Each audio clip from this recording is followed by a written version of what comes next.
दोस्तों recently Netflix पे एक highly anticipated horror series release हुई है जिसका नाम है इफ विशेस कुड किल। ये काफी ज्यादा फेमस है और अभी वायरल ट्रेंड में चल रही है क्योंकि इसकी कहानी दिखाती है एक ऐप के बारे में जो लोगों को मार रहा है।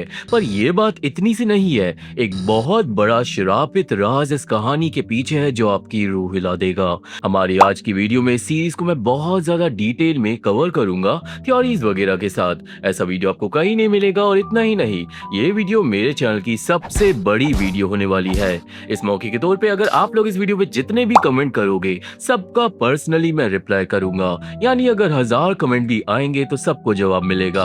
आप लोग चैनल को सब्सक्राइब कर दो और वीडियो को लाइक कर दो क्योंकि इन चीजों से मोटिवेशन मिलती है और फिर और ज्यादा वीडियो बनाने का मन करता है। आप देख रहे हो डेमोनिक आर्काइव्स, जो बेस्ट हॉरर रीकैप चैनल है, और अब हम सीधा चलते हैं if wishes could kill series की एक श्रापित डेमोनिक कहानी की तरफ। ये कहानी शुरू होती है एक बहुत ज्यादा इविल मंजल को दिखाते हुए। हम देखते हैं एक स्कूल की लड़की को जिसका नाम है दो हाई रंग। इस लड़की ने अपनी बर्थ डेट और नाम लिखा हुआ था एक वीडियो बनाने के लिए। देन एक अजीब ऐप में वो इच्छा मांगती है कि उसकी इच्छा है कि वो सारे लोग मारे जाए, जिसके बाद दो हाई रंग अपने गले को बड़े डिमोनिक तरीके से काट कर मर जाती है। सीन आता है सेया नाम की लड़की पे सालों आगे, जो सुबह सुबह सोकर उठती है। उसके कमरे की हालत से ये साफ था कि सेया एक एथलीट है। वो मोस्टली घर में अकेली रहती थी क्योंकि सेया की आंटी हॉस्पिटल में डॉक्टर है। सेया उठते ही बात करने लगती है अपने दोस्त और लवर जियोनवू से। वो उसका पड़ोसी भी था। दोनों साथ में तुरंत मिलते हैं और सेया फर्स्ट टाइम उसे गाल पे किस भी करती है। दोनों का बॉन्ड काफी ज्यादा स्ट्रॉन्ग था। दोनों दिन जाते हैं स्कूल और हम मिलते हैं नारी नाम की एक लड़की से। नारी को भी जियोनवू पे क्रश था। वो जियोनवू के सामने आने से पहले मेकअप वगैरह कर लेती है और उसके साथ चापलूसी करने की कोशिश करती है। इस सब के बीच में आता है यंगबुक नाम का एक और लड़का और ये भी इन सब का दोस्त था। अब आज स्कूल जाते जाते यंगबुक इन्वेस्टिगेशन करने लगता है कि कैसे जियोनवू और सेया आजकल क्लोज है। वो कंक्लूजन निकाल लेता है कि वो दोनों रिलेशनशिप में है, पर नारी की शक्ल पे ये साफ पता चल रहा था कि ये बात उसे बिल्कुल अच्छी नहीं लगी। नारी मजाक मजाक में कन्फेस कर लेती है कि वो जियोनवू से प्यार करती है, पर इस झोल मोल से आप समझ जाओ कि आगे गड़बड़ बढ़ जाएगी। देन क्लास में था एक और पढ़ाकू बच्चा हाजून, और ये पांचों दोस्त बचपन से साथ थे, पढ़ते थे सियोरिन हाई स्कूल में। जो हाजून था उसका भी क्रश था सेया पे। एनीवे आज यंगबुक हाजून को देता है अपना लैपटॉप ठीक करने के लिए क्योंकि इसका बर्थडे आने वाला था। देन क्लास शुरू होती है और क्लास में दो बच्चों के मैथ्स में फुल मार्क्स आए थे। एक था हाजून और दूसरा था यंगबुक। पर यंगबुक का नाम सुनकर पूरी क्लास चौंक जाती है।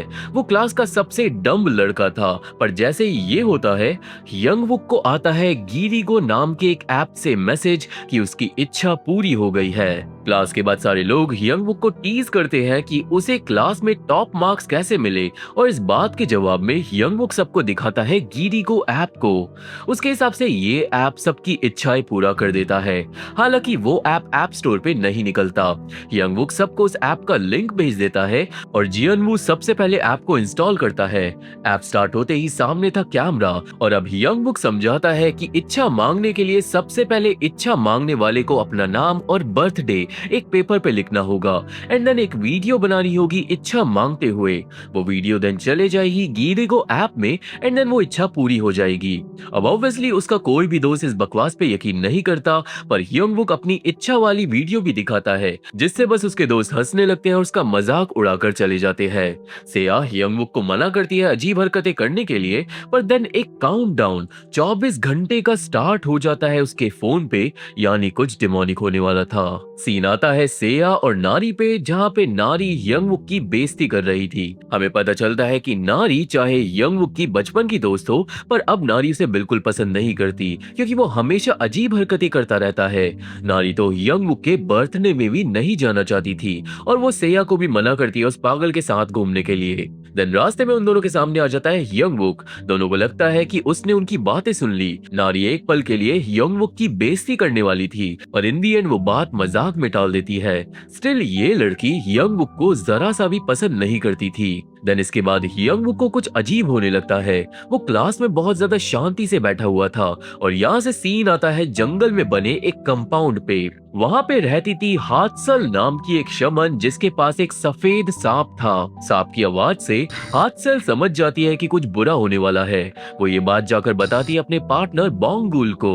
हात्सल परेशान थी क्योंकि वो समझ नहीं पा रही थी कि क्या श्रापित चीज उनकी तरफ आ रही है। बैक स्कूल में हम सेया और जियनवू को देखते हैं जंपिंग करता हुआ। ये दोनों का एथलीट वाला गेम था। सेया बहुत माहिर थी पर जियनवू गिर जाता है। इस बात पे जियनवू को डांट भी पड़ती है क्योंकि उसमें टैलेंट था पर वो ढंग से जंप नहीं करता था। दिन रात हो जाती है और जब स्टूडेंट्स पढ़ाई कर रहे थे तो यंगवुक और ज्यादा हैक्टिक बिहेव कर रहा था, जैसे उसे श्राप लग गया हो, जो नोटिस कर लेता है हाजून। वहीं सेया को पता चलता है कि वो सिलेक्ट हो गई है एक बड़े कंपटीशन के लिए नेशनल लेवल पे। वो हद से ज्यादा खुश होती है और वो अपनी कोच को भी बहुत ज्यादा पसंद करती थी। बैक यंगवुक पे जैसे आता है सेया का फोन पे सेया अचानक हंसने लगती है। सेया, जियनवू, नारी फोन पे एक साथ थे और मजाक उड़ा रहे थे यंगवुक का, जिससे यंगवुक की मेंटल स्टेट पे बहुत बड़ा झटका लगता है। फोन कट हो जाता है पर वो दोबारा सेया को फोन करता है पर सेया फोन नहीं उठाती क्योंकि दोस्तों सेया फोन पे थी ही नहीं। कोई श्रापित एंटिटी अब यंगवुक को परेशान कर रही थी। स्कूल के बाद हाजून नोटिस करता है डिप्रेस्ड यंगवुक को पर वो अभी भी ध्यान नहीं देता। देन सेया जियनवू को जाकर बताती है कि उसका सिलेक्शन हो गया है कंपटीशन में। वो उसके लिए काफी ज्यादा खुश था और ये दोनों साथ में काफी क्यूट लग रहे थे और साथ ही साथ उनके रिलेशन का सीक्रेट एक ही दिन में पूरे स्कूल में फैल गया था। देन घर पे सेया नोटिस करती है कि यंगवुक ने उसे 39 मिस कॉल करी हुई है पर वो ध्यान नहीं देती क्योंकि उसका ध्यान भटक जाता है जियनवू के साथ जो चिकन खाने आया हुआ था। थोड़ी देर में सेया जब यंगवुक को कॉल करती है तो सीन जाता है नारी पे, जो अंडर एज होने के बाद भी जाती है एक बार में पार्टी के लिए।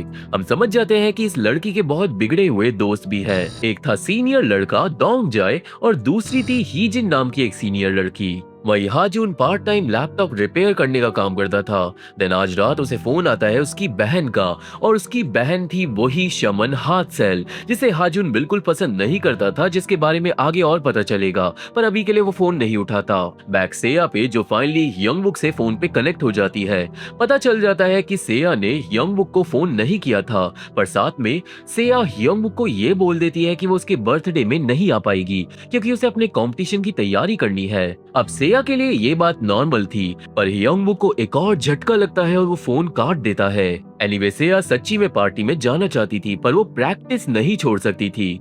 इस बात पे मजाक मजाक में जियनवू खोल लेता है गिरिगो ऐप। वो अपना नाम और बर्थडे लिखकर मांग लेता है इच्छा की काश सेया की ट्रेनिंग कैंसिल हो जाए ताकि वो भी पार्टी में जा सके। ये एक स्टूपिड मजाक था जो उनके लिए आगे भारी पड़ने वाला था। देन अगले दिन एक और नॉर्मल हैप्पी डे स्टार्ट होता है पर क्लास में यंगवुक बहुत वियर्ड बिहेव कर रहा था। साथ में नारी आज क्लास में नहीं थी। सेया नोटिस करती है यंगवुक उसके बगल वाली सीट को घूरे जा रहा है और उसके फोन पे काउंटडाउन खत्म होने वाला था। जल्दी ही टीचर नोटिस कर लेता है यंगवुक को एंड देन अचानक यंगवुक की हड्डियां चटकने लगती है। सारे लोग यंगवुक को होश में लाने की कोशिश करते हैं एंड देन उसे होश आ भी जाता है पर देन वो निकाल लेता है पेपर कटर।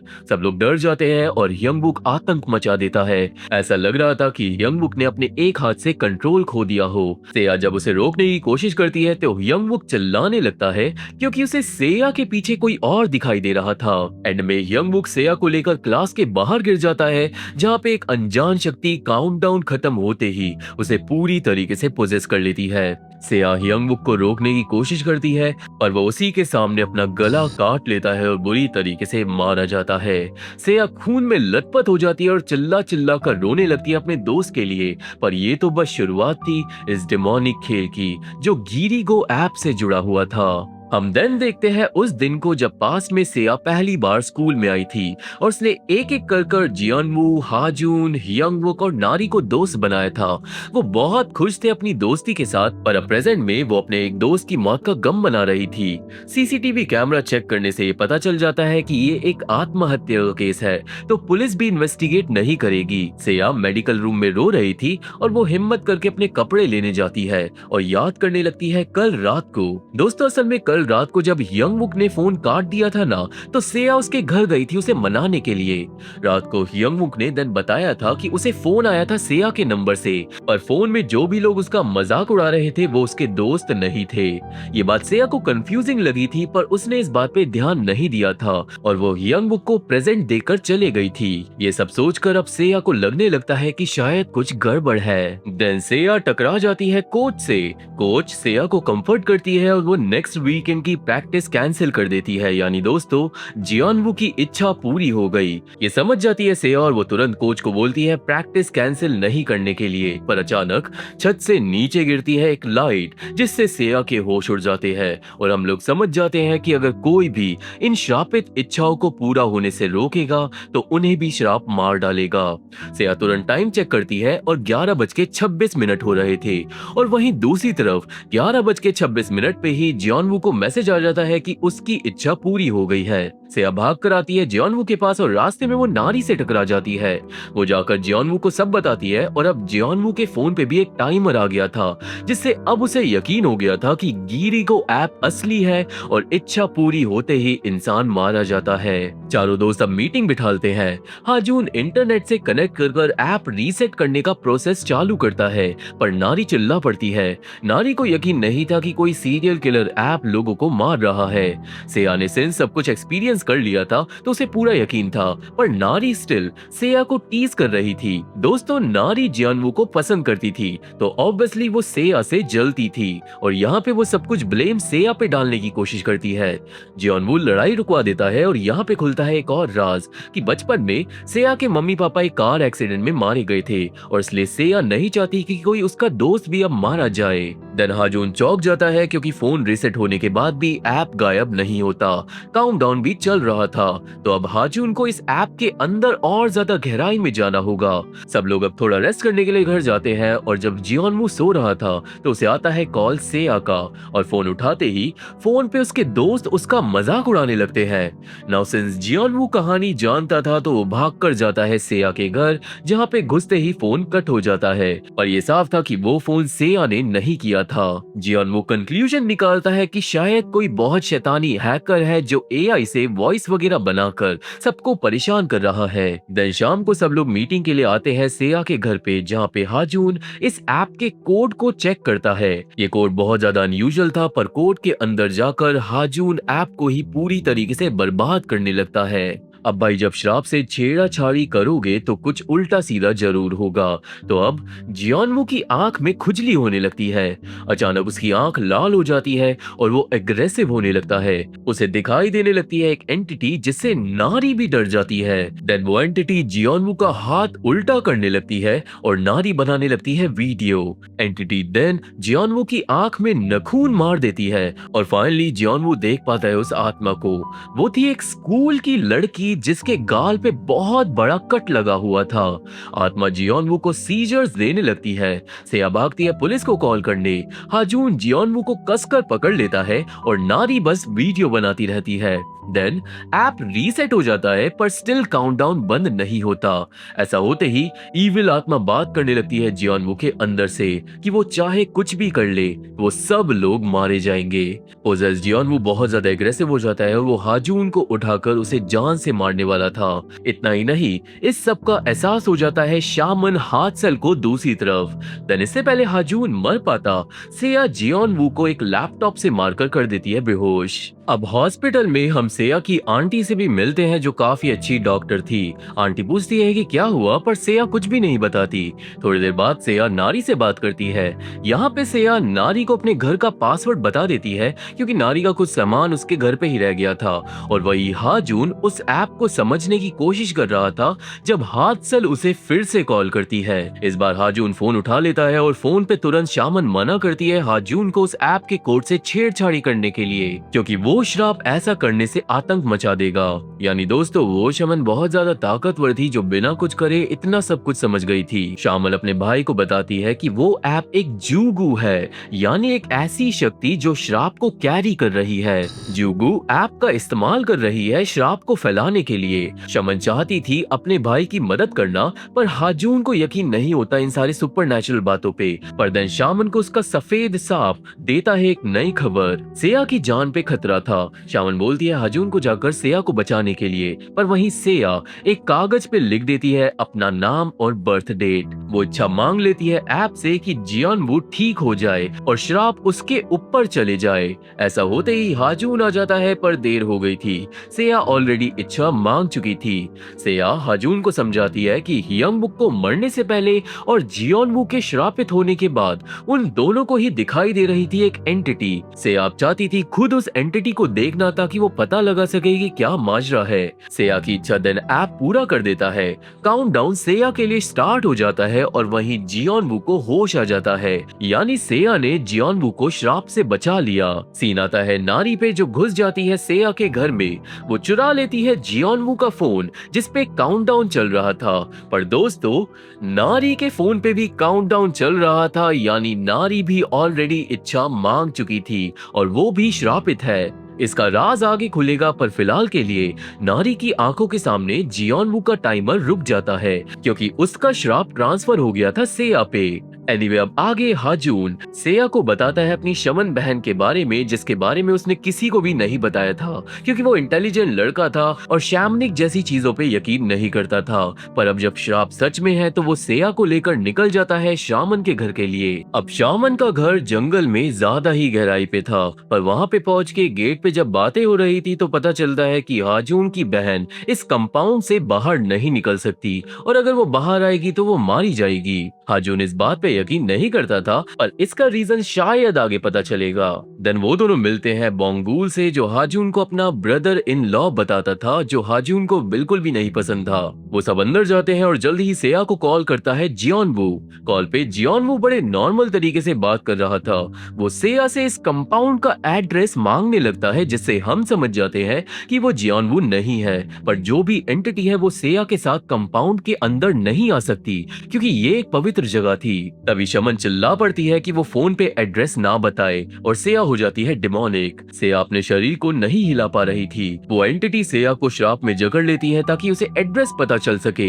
शामन रस्सी से सेया की हड्डियां चटकाने लगती है, पर फोन में से आने लगती है एक लड़की की आवाज जो असली डिमोनिक आत्मा थी। स्टिल इससे पहले सेया के साथ कुछ भी बुरा हो पाता, शामन फोन छुड़वा लेती है और सेया हो जाती है बेहोश। शामन यहाँ पे बिना टाइम वेस्ट करे स्टार्ट करती है एक रिचुअल इस श्राप को खत्म करने के लिए, वरना सेया मारी जाएगी टाइमर खत्म होते ही। हाजून को एक कमरे में बिठा दिया जाता है जहाँ पे वो सेफ रहेगा और शामन करती है अपना रिचुअल। वो सेया और अपने हाथ पे एक सफेद धागा बांध देती है। बोंगुल जाता है 3 अगरबत्तियों के पास। शामन पहनती है एक मास्क और वो रिचुअल में अपनी आत्मा को सेया की आत्मा से कनेक्ट कर देती है, जिसके बाद वो सेया को लेकर पहुंच जाती है एक श्रापित दुनिया में। सेया को होश आता है, पर वो मंदिर में अकेली थी। याद रखना कि ये दुनिया असली नहीं है। शामन सेया को आकर बताती है कि ये दुनिया उस श्राप ने बनाई है जो ऐप से जुड़ा हुआ है। सिंस सेया श्रापित थी तो वो ही इस दुनिया के अंदर आराम से आ सकती थी और सेया से शामन कनेक्टेड हो गई थी और इसलिए शामन भी सेया के पीछे यहाँ पे आ गई थी उसकी मदद करने के लिए। बेसिकली प्लान ये था कि शामन के रिचुअल में बोंगुल रियल दुनिया में एक एक कर 3 अगरबत्तियां जलाएगा और उन अगरबत्तियों के साथ 3 दरवाजे इस दुनिया में आ जाएंगे। उन दरवाजों को सेया को ढूंढना होगा और अगर वो तीनों दरवाजे पार कर लेगी तो वो श्राप से जिंदा बच जाएगी। वो दरवाजे सेया को मिलेंगे जब वो सामना करेगी उन चीजों का जिनसे उसे सबसे ज्यादा डर लगता है और श्राप ये पूरी कोशिश करेगा कि सेया बच ना पाए। रिचुअल शुरू होता है और बोंगुल जलाता है पहली अगरबत्ती। सेया पहुंच जाती है अपने स्कूल के सामने, पर एंड टाइम पे शमन एक बहुत इंपॉर्टेंट रूल बताती है कि सेया को कभी भी पीछे मुड़कर नहीं देखना। क्योंकि बेसिकली सेया की आंखें श्राप से जुड़ी हुई है, तो शामन सेया की पीठ के पीछे छिपी रहेगी। पर अगर सेया पीछे मुड़ गई तो श्राप को पता चल जाएगा शामन के बारे में और रिचुअल फेल हो जाएगा। देन अपना अजीब मास्क पहनकर शामन छिप जाती है और सेया जाती है अपने स्कूल के अंदर जो डिमोनिक था। पैरानॉर्मल चीजें इंस्टेंटली होने लगती है। फोन की रोशनी के साथ वो आगे बढ़ती है। वो याद रखती है कि उसे पीछे नहीं देखना, तो जब पीछे जाना था तो वो उल्टा चलती है, पर उल्टा चलते चलते उससे टकरा जाता है शैतानी यंगबुक। सेया भागती है जान बचाकर और पहुंच जाती है हॉलवे में जहाँ पे यंगबुक मारा गया था। यानी दोस्तों ये उसका पहला डर था जो उसे पार करना होगा। यंगबुक सेया के सामने ही मर जाता है, पर वो मरने की बजाय भागता है सेया को मारने। वो भागती है दोबारा अपनी जान बचाकर, पर अब ऐसा हो गया था कि हर तरफ से डिमोनिक यंगबुक आ रहा था। एंड में यंगबुक सेया को ब्लेम करने लगता है अपनी मौत के लिए। सेया भागती है खिड़की के बाहर, पर बाहर थे उसके खुद के सैकड़ों रूप, यानी वो स्कूल से बाहर नहीं निकल सकती। देन इविल यंगबुक फिर से मर जाता है सेया के सामने। उसके ऊपर होने लगती है खून की बारिश, पर सेया खुद को याद दिलाती है कि ये गलती उसकी नहीं थी, ये गलती थी उस एंटिटी की। तो सेया को यहाँ पे खुद को ब्लेम नहीं करना चाहिए। ये सेम बात सेया उस एंटिटी को बोलती है। वो हिम्मत कर भाग जाती है आगे और पार कर लेती है अपना पहला डिमोनिक डर, जिससे उसे मिल जाता है पहला दरवाजा। दरवाजा खोलते ही बोंगजुल जलाता है दूसरी अगरबत्ती और सेया पहुंच जाती है उस दिन पे जब कार में उसके मम्मी पापा का एक्सीडेंट हुआ था और वो मारे गए थे। ये था उसका दूसरा डिमोनिक डर। वो गाड़ी की तरफ जाती है और उसे साफ साफ दिखाई देने लगता है अपना पास्ट, जब गाड़ी का एक्सीडेंट हुआ था। एक्सीडेंट के बाद उसके मम्मी पापा की हालत बहुत ज्यादा शैतानी हो गई थी कि सेया उनकी शक्लें भी नहीं देख पा रही थी। पर एक्सीडेंट के वक्त उसकी माँ ने अपनी बेटी को बचा लिया था गोदी में छिपाकर। उसकी माँ गाड़ी से बाहर गिर जाती है और सेया अपनी फैमिली को छोड़कर आगे नहीं जाना चाहती थी, पर आगे था दूसरा दरवाजा, यानी सेया को अपनी फैमिली को भी लेट गो करना ही होगा। वो आगे बढ़ती है, पर सेया की माँ उसका पैर पकड़कर उसे मना करती है जाने के लिए। वहीं रियल दुनिया में टाइम खत्म होने वाला था।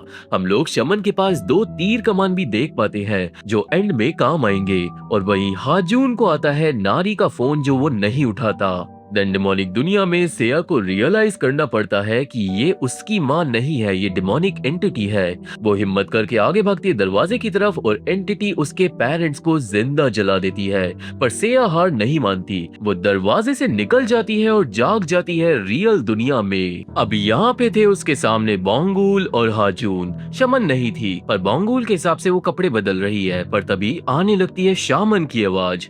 हमें पता चलता है कि सेया अब तीसरे कमरे में है, जहां पे एंटिटी कर रही है ट्राई कि सेया पीछे देख ले ताकि शामन का भांडा फूट जाए। शामन सेया को मना करती है इन बहरूपियों की बात सुनने के लिए, पर बोंगुल भी लॉजिक देने लगता है कि रियल दुनिया में आने के बाद उसके साथ एक आत्मा आ गई है, तो अब उसे पीछे देखना होगा ताकि बोंगुल भी आत्मा को देख सके और एग्जॉर्सिज्म कर सके। शामन की बातों से और बोंगुल की बातों से सेया अब बहुत ज्यादा हद से ज्यादा कंफ्यूज हो जाती है।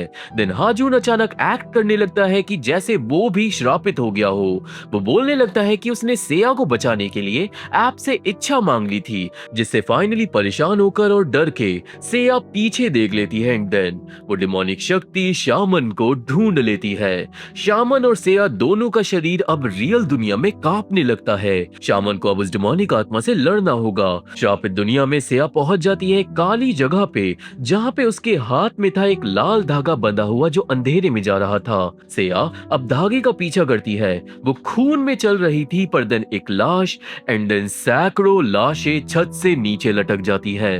उन लाशों के पीछे था एक कमरा जिसकी खिड़की पे बना हुआ था एक रेनबो। उसे देखते ही सेया की नाक मुंह से खून निकलने लगता है और उसके सामने आ जाती है एक दूसरी आत्मा जिसका गला कटा हुआ था।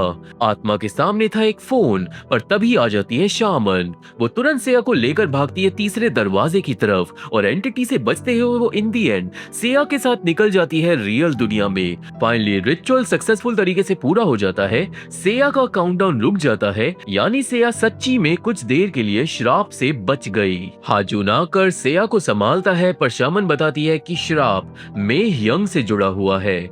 मे हियंग के बारे में हमें अभी पता चलेगा।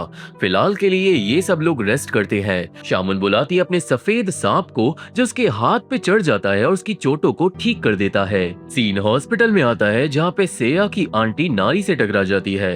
नारी को पता चलता है कि जियोनवू को होश आ गया है। वो जाके जियोनवू को दिखाती है वो वीडियो जो उसने बनाई थी, जिससे वो भी चौंक जाता है। बैक मंदिर में सेया देखती है कि शामन की चोटें ठीक हो गई है। वो इस बारे में पूछती है पर शामन सेया को कुछ भी नहीं बताती। बेसिकली पूरे शो में शामन की शक्तियां मिस्ट्री है, पर मैं ट्राई करूंगा सब कुछ समझाने की। देन मीटिंग होती है जिसमें शामन निकालती है कंक्लूजन। ये ऐप बनाया था किसी शैतानी आत्मा ने, पर इस ऐप को खत्म करने के लिए इन्हें ढूंढना होगा मे यंग, जो एक ऐसी चीज होती है जो श्राप को जोड़ कर रखती है, या फिर जिस चीज से श्राप की शुरुआत हुई हो। अंदाजा ये था कि वो लाल फोन ही मे यंग है, जो शामन और सेया ने उस श्रापित दुनिया के अंदर देखा था। उसी से श्राप की शुरुआत हुई थी। सेया उस फोन से जुड़ी हुई है, तो वो ही रियल दुनिया में जाकर फोन ढूंढकर मंदिर ला सकती है, जिसे शामन खत्म कर देगी और श्राप भी फोन के साथ खत्म हो जाएगा। सब लोग रेडी हो जाते हैं इस काम के लिए, पर देन उस रात सेया के ऊपर होने लगती है खून की बारिश। वो पहुंच जाती है एक कमरे में जहाँ पे उसके सामने आती है वो शैतानी आत्मा। ये आत्मा एक स्कूल की लड़की थी जिसका गला कटा हुआ था, और हाँ, ये वही लड़की थी जिसको हमने बिल्कुल शुरुआत में देखा था, यानी कि दो हाई रंग। दो हाई रंग सेया को पीछे देखने को बोलती है और पीछे मुड़ते ही सेया पे हमला कर देती है एक दूसरी आत्मा। यानी दोस्तों, इस शैतानी खेल में दो आत्माएं हैं। तभी सेया जाग जाती है, मतलब ये बस एक सपना था। वो ये सब बताती है शामन को, और शामन सेया को दे देती है एक व्हाइट बैंड, जो जब तक उसके हाथ में रहेगा ना, कोई भी आत्मा उसे टच नहीं कर पाएगी।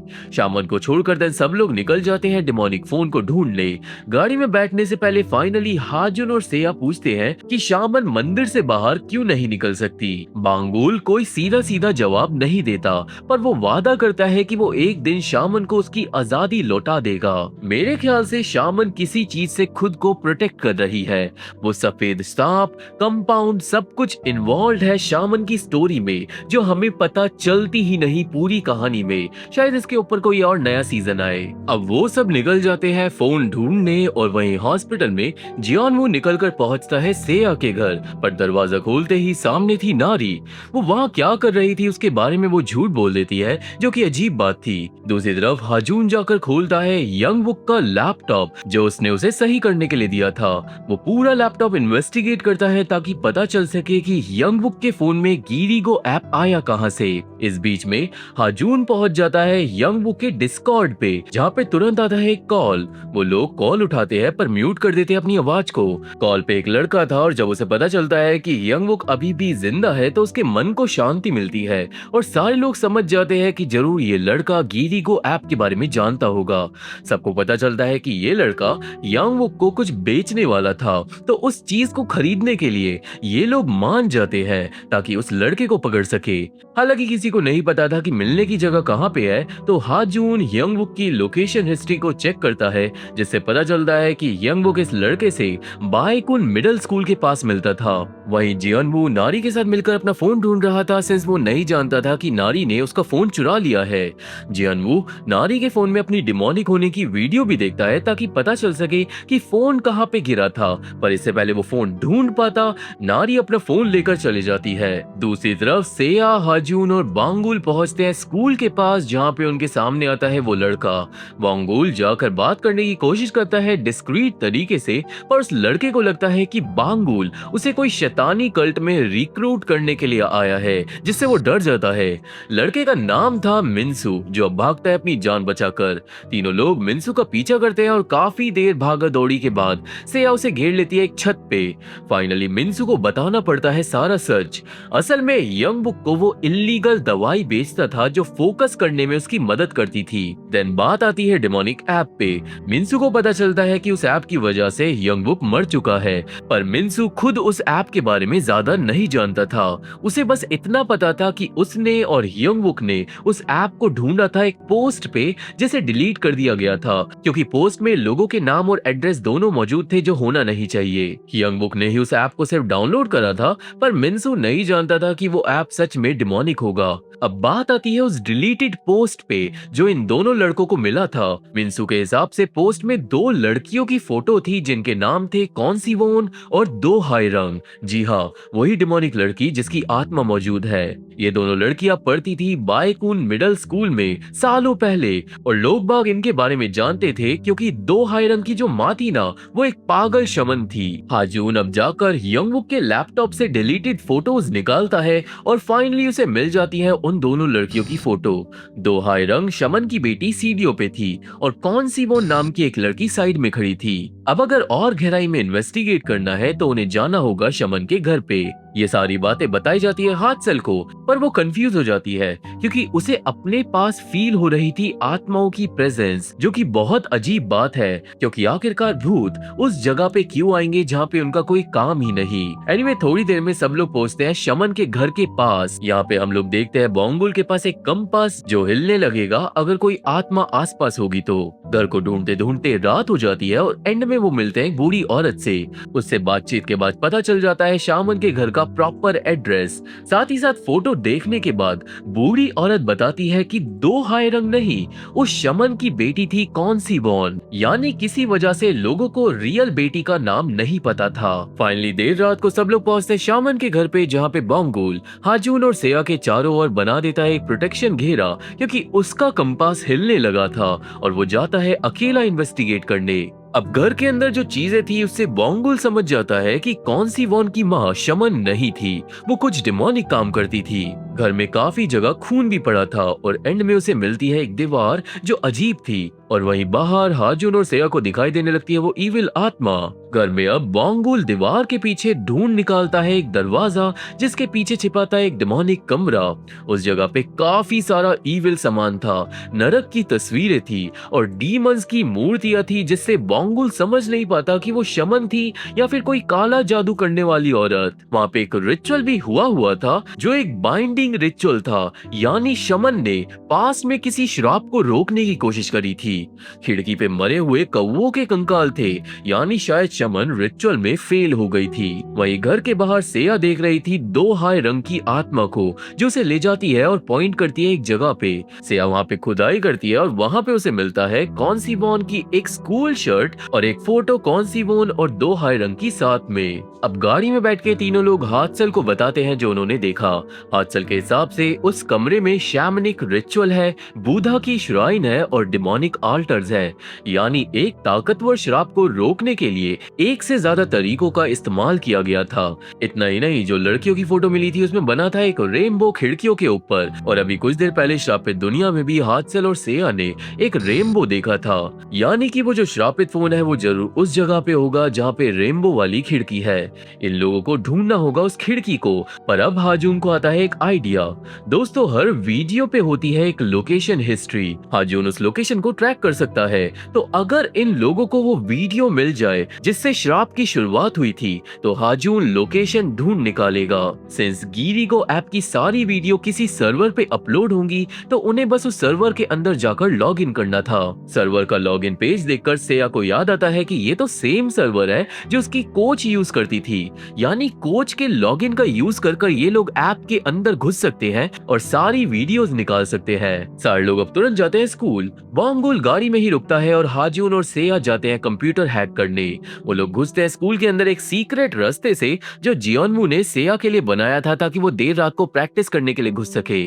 ये वो दोनों कोच के लॉगिन में घुस जाते हैं और ऐप के सर्वर से सारी वीडियो निकाल लेते हैं, पर एक वीडियो देखकर दोनों की रूह कांप जाती है।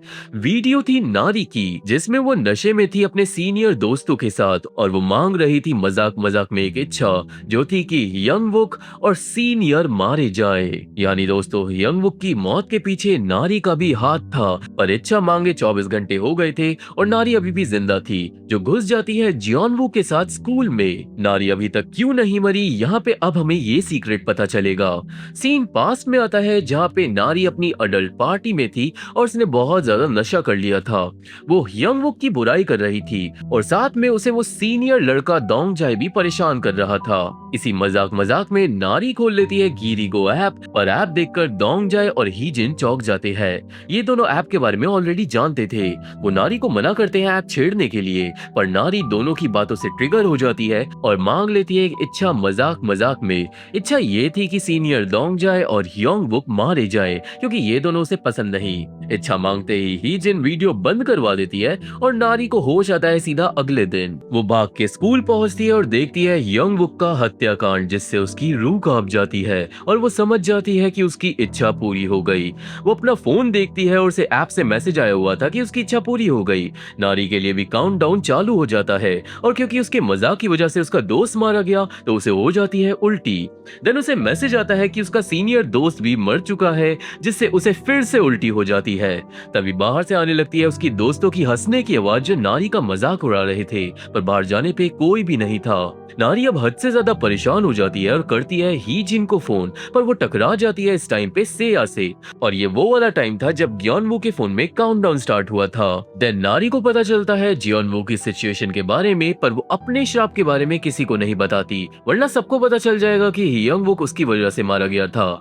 यहाँ पे नारी अपना टाइमर फिर से चेक करती है पर उसके होश उड़ जाते हैं क्योंकि उसका टाइमर अपने आप बंद हो गया था। ऐसा क्यों हुआ हमें अभी पता चल जाएगा। इसके बाद नारी गई थी ही जिन से मिलने और वो हद से ज्यादा एग्रेसिव हो गई थी क्योंकि वो श्राप अब नारी के शरीर पे हावी हो रहा था। नारी ही जिन से ऐप की सच्चाई पूछती है और हमें पता चलता है कि सी जिन जानती थी पुरानी कहानी को। दोस्तों ये ऐप बनाया था कौन सी वॉन ने, वो शमन की बेटी, और कौन सी वॉन का मकसद था ऐप से दो हाई रंग को बुली करने का, जिसकी वजह से दो हाई रंग मारी गई थी। ही जिन के हिसाब से शायद इसी वजह से श्राप की शुरुआत हुई होगी, पर वो कुछ नहीं जानती कि ये ऐप काम कैसे करता है। ही जिन नारी को सजेस्ट करती है कौन सी वॉन की हिस्ट्री निकालने के लिए, तभी शायद पता चल पाए पूरी सच्चाई। देन इसके बाद मीटिंग हुई थी सेया के घर पे शाम को, जहाँ पे जियोनवू डिमोनिक हो गया था और यहाँ पे जियोनवू के साथ साथ शैतानी आत्मा दिखाई दे रही थी नारी को। यानी दोस्तों नारी का टाइमर तो रुक गया था पर वो अभी भी श्रापित थी। नारी वीडियो बनाने लगी थी और वो आत्मा दो हाई रंग की नहीं थी, वो थी कौन सी वॉन की जिसके गाल पे कट लगा हुआ था। यानी दोनों लड़कियों की आत्मा इस ऐप के श्राप में फंसी हुई है। यहाँ इस सीन में जो हुआ था हम जानते ही है, पर इसके बाद डर के मारे नारी बेहोश हो गई थी और उसे होश आया था सीधा हॉस्पिटल में। देन इसके बाद नारी ने सेया से बात करी थी, जहाँ पे सेया ने अपने घर का पासवर्ड नारी को बता दिया था। वो देन गई थी सेया के घर पे और उसने जियोनवू का फोन चुरा लिया था, जहाँ पे उसके सामने जियोनवू के फोन में टाइमर बंद हो गया था क्योंकि हॉस्पिटल में सेया ने इच्छा मांग ली थी जियोनवू को बचाने की। तो अब आप लोग समझ जाओ, माजरा ये है कि अगर एक बंदा श्रापित है और टाइमर चल रहा है उसके ऊपर 24 घंटे का, पर 24 घंटे के अंदर कोई दूसरा इंसान श्रापित हो जाए तो श्राप ट्रांसफर हो जाता है और पहला वाला इंसान बच जाता है। नारी का टाइमर योंगबुक के मरने पे स्टार्ट हो गया था, पर जैसे ही जियोनवू का टाइमर स्टार्ट हुआ नारी का टाइमर रुक गया और जैसे ही सेया का टाइमर स्टार्ट हुआ वैसे ही जियोनवू का टाइमर रुक गया। नारी अब हॉस्पिटल जाती है सेया को ढूंढने, जहाँ पे उसे कागज पे सेया की इच्छा लिखी हुई दिख जाती है, जिससे नारी समझ जाती है कि सेया ने इच्छा मांगी होगी। वो अब यहाँ पे सारी कैलकुलेशन करती है और समझ जाती है वही बात जो अभी अभी मैंने आपको समझाई। यानी नारी को तरीका मिल गया था श्राप से बचने का और वो अपने सारे दोस्तों को बचा सकती थी। खुश होके नारी कॉल करती है सेया को, पर उसका फोन नहीं लगता। वो हाजून को कॉल करती है, पर उस वक्त हाजून कमरे में कैद था तो उसने फोन काट दिया था, आपको याद होगा। नारी देन सेया को मैसेज करती है कि उसे श्राप खत्म करने का तरीका मिल गया है, पर इससे पहले वो मैसेज भेज पाती, जियोनवू के फोन पे आता है सेया का मैसेज। सेया ने जियोनवू को लिखा था कि उसे श्राप खत्म करने का तरीका मिल गया है, पर यह तरीका वो लोग नारी को नहीं बताएंगे। ये पढ़कर नारी को गुस्सा आता है, उसकी जलन की भावना बढ़ जाती है। पर दोस्तों ये मैसेज सेया ने नहीं, डिमोनिक आत्मा ने भेजा था। बेसिकली अब वो आत्मा नारी को पोजेस करने की कोशिश करेगी ताकि वो बाकी लोगों को मार सके। गुस्से में नारी जाती है सेया के घर इन्वेस्टिगेट करने, जहाँ पे उसके ऊपर गिर जाता है एक लाल धागा। नारी अपना शरीर हिला नहीं पाती और वो धागा नारी की आंख के अंदर घुस जाता है, जिससे यहाँ से अब नारी पूरी तरीके से पोजेस्ड हो जाएगी और उसका अपने शरीर पे बिल्कुल कंट्रोल नहीं रहेगा। नारी अगले दिन अब जब सोकर उठती है तो दरवाजे पे वो टकरा जाती है जियोनवू से, जो सीन हमने पहले भी देखा था। नारी यहाँ पे जियोनवू को कुछ भी नहीं बताती, पर जियोनवू एंड में नारी को बोलता है रात को स्कूल चलने के लिए ताकि वो लोग इन्वेस्टिगेट इन्वेस्टिगेट कर सके, क्योंकि दोस्तों उन डिमोनिक आत्माओं ने इन्हीं लोगों की स्कूल की ड्रेस पहनी हुई थी, यानी वो लड़कियां सालों पहले इन्हीं के स्कूल में पढ़ती थी। अब आप लोग सोच रहे होंगे कि मिंसू ने तो कुछ और बताया था कि वो लड़कियां पढ़ती थी किसी और स्कूल में। वेल, ऐसा इसलिए हुआ क्योंकि मिंसू खुद नहीं जानता था पूरी सच्चाई। बेसिकली इन शैतानी आत्माओं का पास्ट जिन लोगों को पता है, आधा अधूरा पता है। जियोनवू का प्लान था स्कूल में जाके पुराने रिकॉर्ड्स को चेक करने का, और नारी उसके साथ चलने के लिए मान जाती है। देन जियोनवू जाता है एक दुकान पे जहाँ पे उसके फोन को ट्रैक करा जाता है, और जो फोन की लोकेशन थी वो नारी के घर की थी, जिससे जियोनवू को उस पे शक हो जाता है। वही नारी जियोनवू बनकर सेया से बात कर रही थी, पर सेया नहीं, दूसरी तरफ से रिप्लाई कर रही थी डिमोनिक आत्मा, जो नारी को सेया के खिलाफ भड़काए जा रही थी, जिससे नारी आग बबूला होने लगती है और वो फैसला करती है सेया को मजा चखाने का। फाइनली अब प्रेजेंट में सीन आ जाता है जहाँ पे नारी और जियोनवू स्कूल के अंदर घुसते हैं रात के टाइम पे। देन बातों बातों में जियोनवू नारी को बोलता है सच बताने के लिए, पर वो मजाक में बात टाल देती है। वो दोनों देन पुराने रिकॉर्ड्स को चेक करते हैं मेडिकल रूम में, और काफी देर ढूंढने पे जियोनवू को मिल जाता है कौन सी वॉन का मेडिकल रिकॉर्ड, जिसमें लिखा था कि वो मारी गई एक बहुत बड़े कट लगने के बाद उसके गाल पे। ये पे जियोनवू नारी को नहीं देखने देता, क्योंकि वो पहले नारी को कन्फ्रंट करता है। जियोनवू समझ गया था कि नारी भी श्रापित है, क्योंकि नारी ने जब वो वीडियो बनाई थी ना, तो शूट उसने करा था खाली जगह को जहाँ पे वो आत्मा खड़ी थी, और वो आत्मा सिर्फ जियोनवू को दिखाई देनी चाहिए। नारी भी कन्फ्रंट बैक कर देती है कि वो और सेया भी नारी से झूठ बोल रहे हैं। जियोनवू मना करता है कि ऐसा कुछ भी नहीं है, पर अब नारी हो जाती है डिमोनिक और उठा लेती है एक ब्लेड। वो पोजेस्ड थी और मारने को रेडी थी। नारी जियोनवू को उसके फोन में वो शैतानी मैसेजेस दिखा देती है, पर जियोनवू बोलता है कि उसने अपना नंबर कब का बंद करवा दिया है, यानी फोन चल ही नहीं सकता।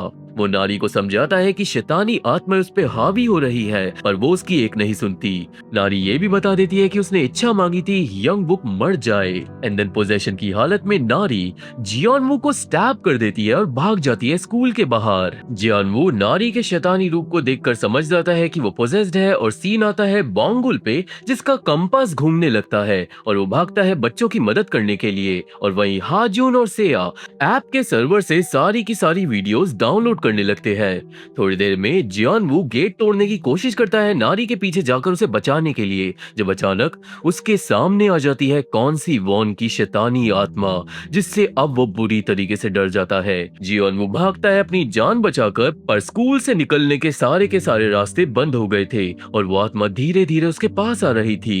अचानक जियोनवू का शरीर चटकने लगता है।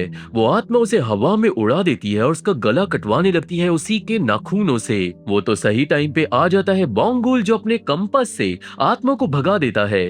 वो जियोनवू को संभालता है, पर शैतानी शक्तियां उस पे भी हमला कर देती है। एक कांच का टुकड़ा उसकी आंख में घुस जाता है, जिससे बोंगुल की आंख घायल हो जाती है, पर उस खूनी आंख से बोंगुल को दिखाई देने लगती है दो हाय रंग की आत्मा, जबकि वो श्रापित था भी नहीं। तो ऐसा हुआ क्यों? वेल, इसके पीछे एक थ्योरी है। असल में कोरिया में शमन कल्चर के हिसाब से अगर कोई इंसान किसी सुपर नेचुरल चीज से एनकाउंटर करता है, तो वो सुपर नेचुरल चीज उस इंसान का एक हिस्सा बन जाती है। अब जो बोंगुल था वो श्राप से रिलेटेड नहीं था, पर जैसे ही श्राप की वजह से उसकी आंख घायल हुई, तो श्राप की कुछ शक्तियां उसकी आंख के अंदर चली गई, और अब अपनी इस नई आंख से बोंगुल आत्माओं को देख पाएगा। एनीवे, हमें अब जाननी होगी कौन सी वॉन और दो हाय रंग की कहानी। तो सीन जाता है पास्ट में।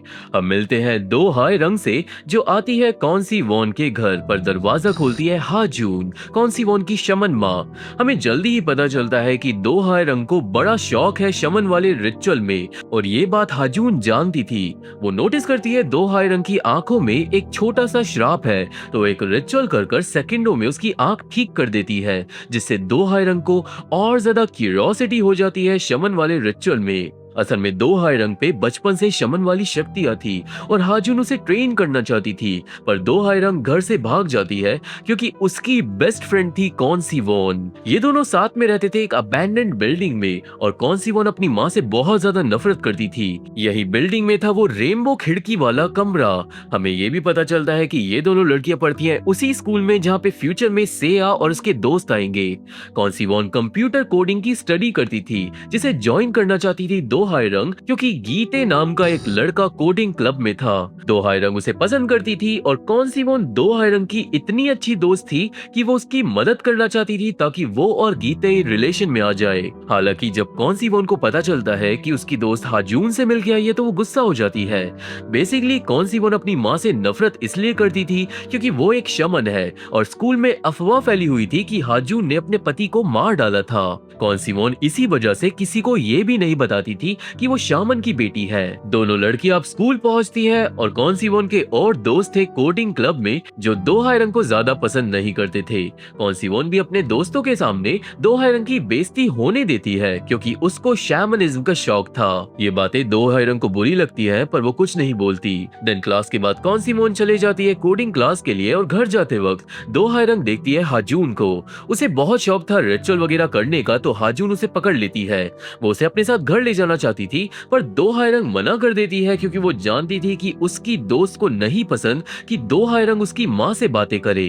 देन हाजून गिरने का नाटक करती है ताकि दो हायरंग उसे घर ले जाए और वहीं स्कूल में कॉन्सीवोन के दोस्त बात कर रहे थे दो हायरंग के बारे में क्योंकि दोस्तों अफवाहों के हिसाब से दो हायरंग पागल शमन की बेटी है। जी हाँ, कोई नहीं जानता था कि शमन की बेटी कॉन्सीवोन है और वो भी इस बात को करेक्ट नहीं करती क्योंकि उसकी बेइज्जती ना हो जाए। एनीवे हमें पता चलता है कि ये कोडिंग टीम एक ऐप कंपटीशन की तैयारी कर रही है।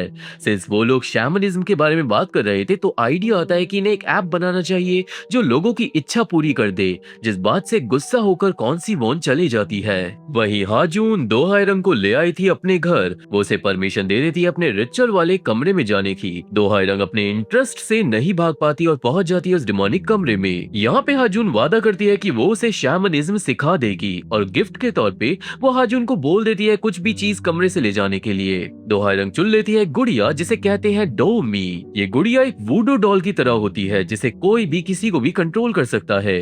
हाजून सिखाती है एक श्राप देने का तरीका। इंसान के नाखून या बाल होने चाहिए, उनको गुड़िया से बांध दो लाल धागे से और खून का सैक्रिफाइस करो जिससे छोटा सा श्राप तैयार हो जाएगा और वो इंसान बर्बाद हो जाएगा। ये सुनकर हम लोग समझ जाते हैं कि हाजून सच में एक डिमोनिक शमन है जो बुरी चीजों को भी करना जानती है। तभी घर के बाहर आ जाती है कॉन्सीवोन और वो अपनी दोस्त को देखकर गुस्सा होकर भाग जाती है। दो हायरंग कॉन्सीवोन के पीछे जाती है पर यहाँ से उन दोनों दोस्तों के बीच में हो जाती है बड़ी लड़ाई। कॉन्सीवोन दोस्ती तोड़कर भागती है पर देर रात को हाइड आउट बिल्डिंग पे दो हायरंग माफी मांगती है। कॉन्सीवोन सच में चाहती थी कि उसकी माँ मर जाए और दो हायरंग वादा करती है कि वो फिर कभी उसकी माँ से नहीं मिलेगी। देन बात आ जाती है ऐप के ऊपर जिस टॉपिक में कॉन्सीवोन दो हायरंग से उसकी दिल की इच्छा पूछती है और उसकी दिल की इच्छा थी कि गीते उसे पसंद करने लगे। यहाँ पे दोनों फिर से दोस्त बन जाती है और कॉन्सीवोन के कहने पे दो हायरंग अपना बर्थडे और नाम लिखकर एक वीडियो बनाती है जिसमें वो इच्छा मांगती है क्योंकि शैमनिज्म के हिसाब से ऐसा करने से इच्छा सच्ची में पूरी हो जाती है। दोनों दोस्त मजाक मजाक में मस्ती करती है एंड एंड में सब कुछ नॉर्मल था। द नेक्स्ट डे कॉन्सीवोन डिसाइड करती है कि वो एक विश ऐप बनाएगी कंपटीशन के लिए और दो हायरंग उसका सपोर्ट कर रही थी। इतना ही नहीं, दो हायरंग ने ही उस ऐप का लोगो बनाया था।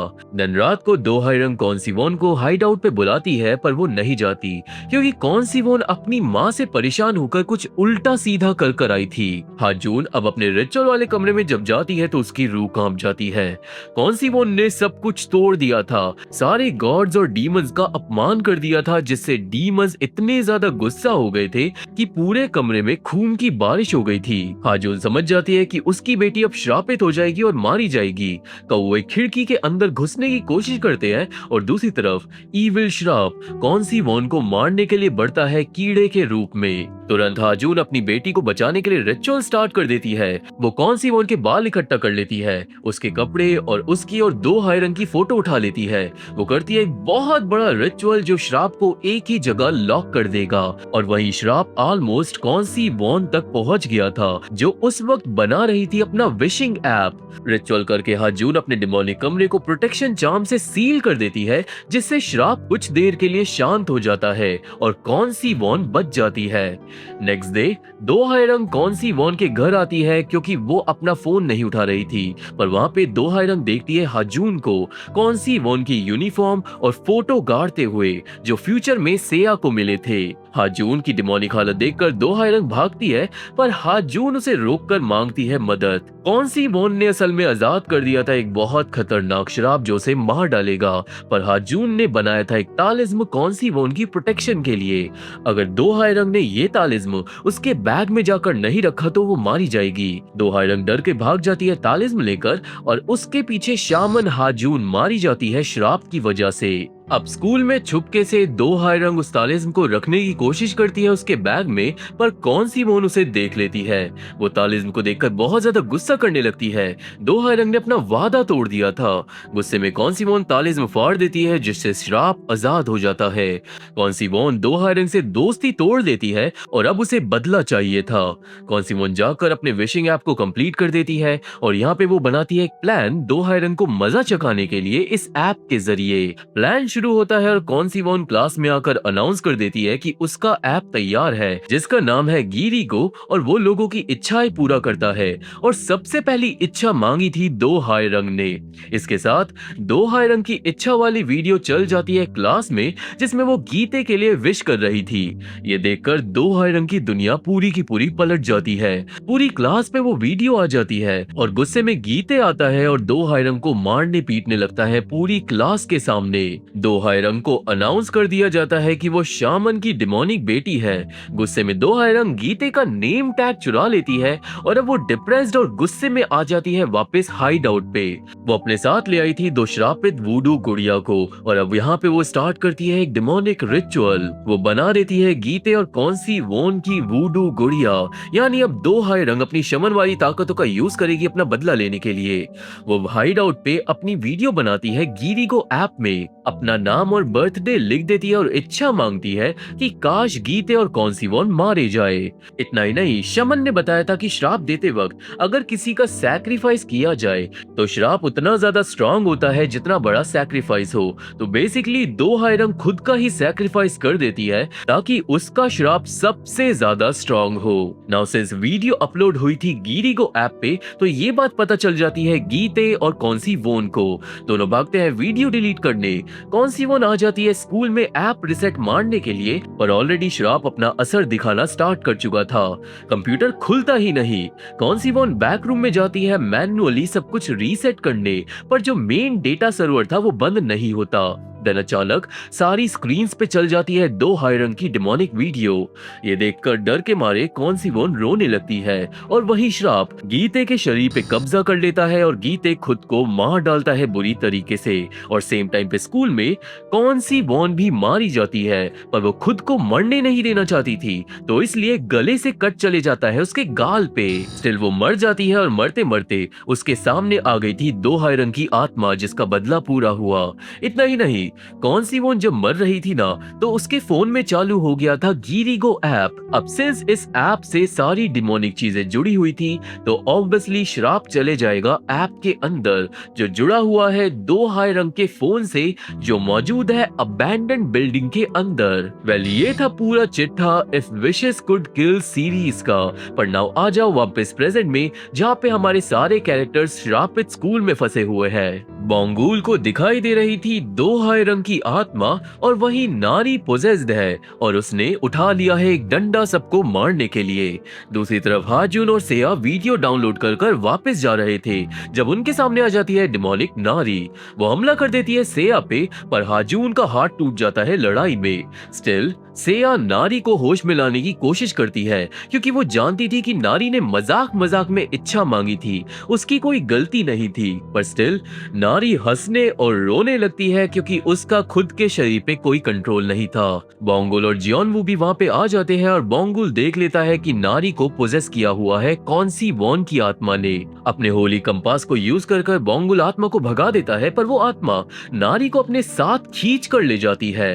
एनीवे, अगर ये श्राप खत्म करना है तो फोन ढूंढना होगा, पर पहले बोंगुल और हाजून जाते हैं हॉस्पिटल क्योंकि वो दोनों बुरी तरीके से घायल हो गए थे। अब प्रॉपर ट्रीटमेंट मिलने के बाद बोंगुल बताता है अपनी नई शक्तियों के बारे में और आगे चल के वो इन पावर्स का यूज कर कर हादसल की मदद करेगा ताकि वो भी एक दिन अपना घर छोड़कर बाहर की दुनिया में आ सके। देन सब लोग आगे इन्वेस्टिगेट करते हैं। हाँ जून 2 हाई रंग की इच्छा वाली वीडियो की लोकेशन निकाल लेता है और ने मिल जाता है उस अबैंडन बिल्डिंग का एड्रेस जहाँ पे मौजूद है श्रापित फोन। सब निकल जाते हैं बिल्डिंग की तरफ और रास्ते में हादसल समझाती है कि सिर्फ सेया ही फोन टच कर सकती है क्योंकि सिर्फ वो ही कनेक्टेड थी श्राप से, पर वो आत्माएं इतनी आसानी से ये सब नहीं होने देंगी। सीन आता है पोजेस्ड नारी पे जिसे विजन आ रहे थे कौन सी वॉन की मौत के, पर एक बात यहाँ पे नई थी। दोस्तों असल में मरने से पहले कौन सी वॉन ने इच्छा मांगी थी श्राप से कि 2 हाई रंग का श्राप कभी खत्म हो ही ना, और यही वजह है कि श्राप ऐप के अंदर चले गया था ताकि 2 हाई रंग की आत्मा श्राप के अंदर कैद हो जाए। और ये इच्छा थी कौन सी वॉन की जो अब नारी को लेकर पहुंच जाती है अबैंडन्ड बिल्डिंग में। वही गाड़ी में रास्ते में होने लगती है पैरानॉर्मल चीजें। एक ट्रक अपने आप चलकर आता है और टक्कर मार देता है उनकी गाड़ी को। आत्मा सेया को मारना चाहती थी।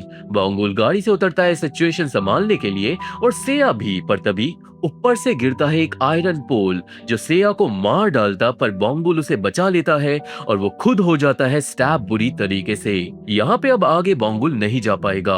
हाजून उसे संभालता है पर बांगुल जियोनवू और सेया को भेज देता है अकेला आगे। वो ने दे देता है अपना कंपास और दोनों लोग चले जाते हैं इन्वेस्टिगेशन के लिए। हाजून कॉल करता है एम्बुलेंस को, पर इस सीन से ये साफ था कि वो अब बांगुल को पसंद करने लगा है अपने ब्रदर इन लॉ की तरह। एनीवे आगे जियोनवू और सेया पहुंचते हैं एड्रेस पे। जल्दी ही उन्हें रेनबो विंडो भी दिख जाती है। वो भागते हैं अंदर, पर कमरे तक पहुंचने का रास्ता टूटा हुआ था। सेया हिम्मत कर जंप कर जाती है क्योंकि वो जंपिंग में माहिर थी। जियोनवू पीछे ही रुक जाता है। फाइनली अब कमरे में उसके सामने था श्रापित फोन, पर इससे पहले सेया उसे ले पाती उस पे हमला कर देती है डिमोनिक नारी। दोनों में हो जाती है बुरी तरीके से भयंकर लड़ाई, जिसे देखकर जियोनवू भी हिम्मत करके पहली बार सक्सेसफुली तरीके से जंप कर जाता है। वो सेया की हेल्प करता है लड़ाई में और नारी को स्टैब कर देता है होली कंपास से, जिससे नारी को कुछ देर के लिए होश आ जाता है। उसे कुछ भी समझ नहीं आ रहा था कि क्या हो रहा है, पर वो अपने पेट से कंपास को निकाल देती है और सेया जाकर उठा लेती है फोन। देन वो नारी से बात करने की कोशिश करती है। वो उसे समझाती है कि सब कुछ ठीक हो जाएगा, पर नारी हो जाती है फिर से पोजेस्ड और वो सेया के हाथ से उतार देती है प्रोटेक्टिव धागा। ऐसा होते ही नारी हो जाती है बेहोश। श्रापित फोन एक्टिवेट हो जाता है और शमन समझ जाती है दूसरी तरफ कि अब श्राप को रोकना और ज्यादा मुश्किल होगा। जियोनवू के सामने से नारी गायब हो जाती है और तुरंत जियोनवू को फोन करती है शामन। वो जियोनवू को बोलती है वापस मंदिर आने के लिए, वरना सेया मारी जाएगी।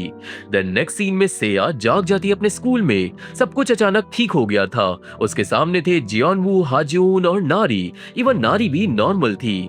जियोनवू बताता है कि श्राप खत्म हो गया, फोन डिस्ट्रॉय कर दिया गया था, जिसके बाद सेया बेहोश हो गई थी। सेया को ऐसा कुछ भी याद नहीं था और वो हद से ज्यादा कंफ्यूज थी। टिल सेया काफी देर बाद नॉर्मल होने की कोशिश करती है, पर जल्दी ही वो नोटिस करती है कि स्कूल के अंदर जो रेनोवेशन का काम हो रहा था वो अचानक गायब हो गया है। वो तुरंत अब खिड़की खोलती है एंड बैम, बाहर उसके सैकड़ों रूप थे। यानी सेया पहुंच गई थी श्रापित दुनिया में। उसके हाथ में आ जाता है शैतानी फोन और रात हो जाती है। देन उसी दुनिया के अंदर नारी की आत्मा उस पे हमला कर देती है। जी हाँ, नारी भी पहुंच गई थी शैतानी दुनिया के अंदर। वही रियल दुनिया में जियोनवू सेया को लेकर भाग रहा था मंदिर की तरफ। थोड़ी देर बाद डिमोनिक आत्मा सेया पे कब्जा कर लेती है और जियोनवू को धक्का दे देती है खाई में।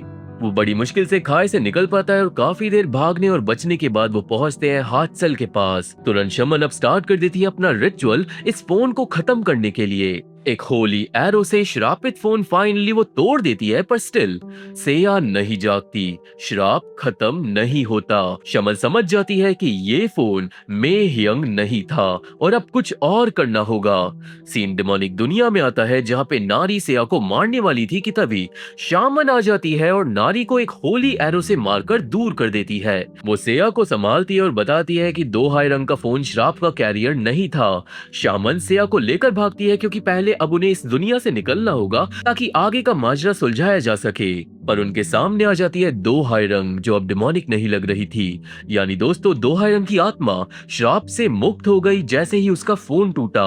और अब यहाँ पे खुलता है एक बड़ा राज। असल में इस पूरी कहानी में दो हाई रंग की आत्मा सब लोगों को चीजें बताती आई है कि कहाँ पे क्या मौजूद है, क्योंकि दो हाई रंग शैतानी आत्मा नहीं थी। उसने किसी को भी नहीं मारा था। बेसिकली दो हाई रंग ने सिर्फ श्राप दिया था कॉन्सीवॉन और गीते को। पर जब कॉन्सीवॉन मरी थी ना, तो उसने रियल श्राप की शुरुआत करी थी। वो चाहती थी कि दो हाई रंग का श्राप कभी भी खत्म ना हो, ताकि उसकी आत्मा श्राप में कैद हो जाए। इसका मतलब जो रियल श्राप का कैरियर है, जो रियल मेह यंग है, वो कॉन्सीवॉन का फोन है। तो हाई रंग अब पॉइंट करती है मीडिया रूम की तरफ, यानी फोन वहां पे है। शमन और सेया प्लान करते हैं। सेया अब जाएगी कॉन्सीवॉन के फोन को ढूंढने और रियल दुनिया में शामन करेगी एक रिचुअल, ताकि वो कॉन्सीवॉन की आत्मा का ध्यान भटका सके। वो अपना रिचुअल स्टार्ट करती है और दो हाई रंग के फोन के इस्तेमाल से शामन खुद को बदल लेती है दो हाई रंग के रूप में श्रापित दुनिया के अंदर। इसी रूप में वो बुलाती है कॉन्सीवॉन को।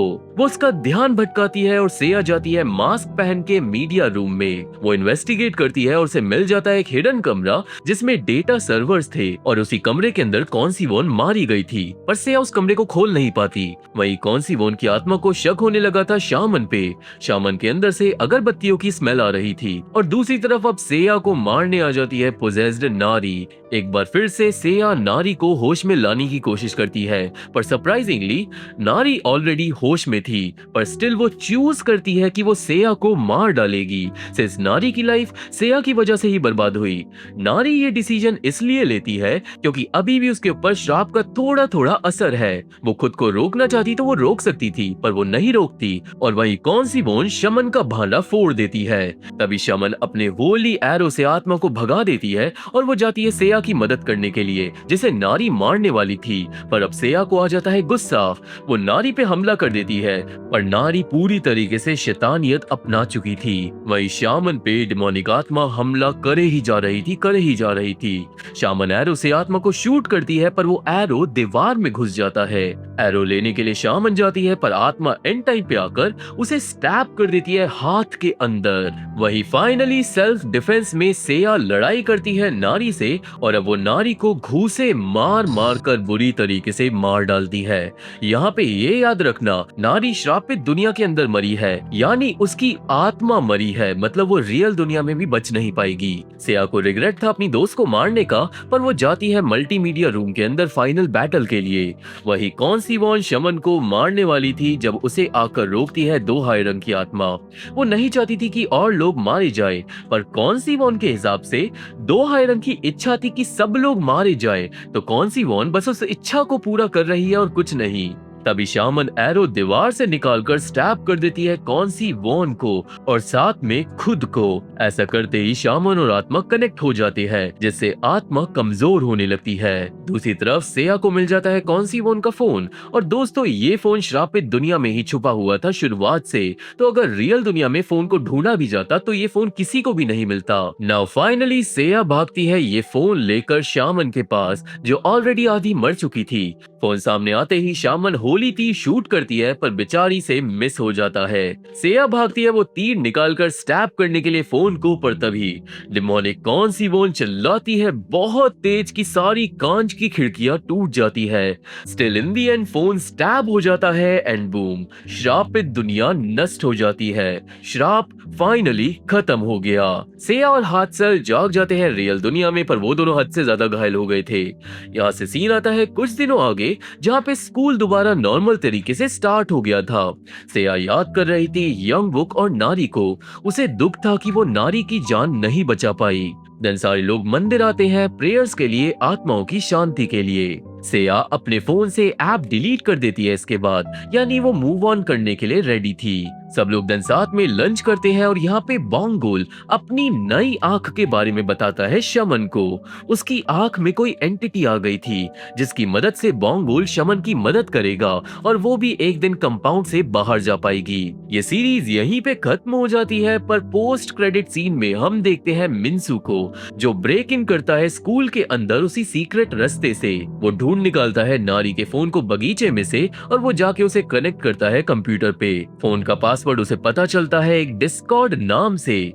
ये नाम था 050201 और ये थी कौन सी वॉन की बर्थ डेट। पासवर्ड से फोन खुल जाता है और जो भी डिस्कॉर्ड पे मिन्सू से बात कर रहा था ना, उसे फोन चाहिए था। मिन्सू गिरिगो ऐप को स्टार्ट कर देता है, यानी श्राप आगे दोबारा स्टार्ट हो सकता है। पर ये एक लिमिटेड सीरीज थी, यानी इसके और सीजन्स नहीं आने चाहिए। पर अगर कोई नया सीजन आएगा तो उसमें बिल्कुल नई कहानी होगी नए कैरेक्टर्स के साथ। ये था पूरा recap if wishes could kill series का। और अगर आपने मेरे चैनल की सबसे लंबी वीडियो को पूरी तरीके से देख लिया है तो बहुत बहुत शुक्रिया। मैंने पूरी कोशिश करी है कि सारी डिटेल समझा दूं। पूरी 2 रात बैठ इस वीडियो की स्क्रिप्ट मैंने खुद लिखी थी। हर डिटेल को ऐड किया है जो और कोई चैनल नहीं करेगा। आप लोग प्लीज वीडियो को लाइक कर दो, चैनल को सब्सक्राइब कर दो, क्योंकि ये सपोर्ट मेरे को मोटिवेशन देता है और ज्यादा वीडियो बनाने के लिए। मैं इस सीरीज को रेट करता हूँ 7.5 आउट ऑफ 10 सिंस ये कहानी ओरिजिनल थी। अच्छा हुआ श्राप को पूरी तरीके से इन्वेस्टिगेट किया, वरना कई सीरीज में इतनी ज्यादा गहराई में नहीं जाया जाता। आप लोग मुझे कमेंट में बताना अपनी रेटिंग, क्योंकि इस वीडियो के अंदर जितने भी कमेंट आएंगे मैं सबका रिप्लाई पर्सनली करूंगा। आप देख रहे हो डिमोनिक आर्काइव्स, जो बेस्ट और रीकैप चैनल है, तो देर किस बात की, चैनल को सब्सक्राइब कर दो। मैं चैनल अपडेट डालता हूँ टेलीग्राम पे और इंस्टा पे, मैं सबका पर्सनली रिप्लाई करता हूँ, तो वहाँ पे भी जाके फॉलो कर सकते हो। और अब हम मिलेंगे मेरी अगली वीडियो में, तब तक के लिए थैंक यू, बाय बाय।